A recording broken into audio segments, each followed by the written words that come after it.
আজকের ব্লগটা আমি নার্সিংয়ের মধ্যে দিয়ে শুরু করছি। তোমরা দেখতে পাচ্ছ ওখানে 1:45 বাজে।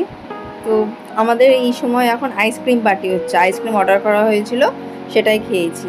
তো তারপরে আবার যা কাজবাজ ছিল সেই কাজবাজগুলো করছিলাম। তো করে 8টার সময় ডিউটি শেষ হয়েছে। তো তারপরে বাড়ি যাচ্ছি, আর কি রোদ দেখো, ভালো লাগে না যেন। তো যাই হোক, তো বাড়িতে এসে স্নান টান করে ফ্রেশ ট্রেশ হয়ে চা চানাচুর যা ছিল সব খেয়ে নিয়েছি, খেয়ে দিয়ে ঘুমিয়ে নিয়েছি। ঘুম থেকে উঠে দুপুরে লাঞ্চ সেরে নিয়েছি, আবার ঘুমিয়েছি। আমি ঘুম থেকে উঠে তারপরে আর কিছু খাওয়ার ইচ্ছা হয়নি, শুধু একটা ডিম সেদ্ধ চা খেয়েছি, আর ভালো লাগে না শরীরটা। তো তারপরে লুচিকে টাটা করে দিয়ে বেরিয়ে যাচ্ছি। আর ওকে আদর না করে না বেরোনোর ইচ্ছা নেই, আমার খুব আদুরের। তো যাই হোক, তারপরে আবার 8টা থেকে ডিউটি শুরু হয়েছে, নাইট ডিউটি।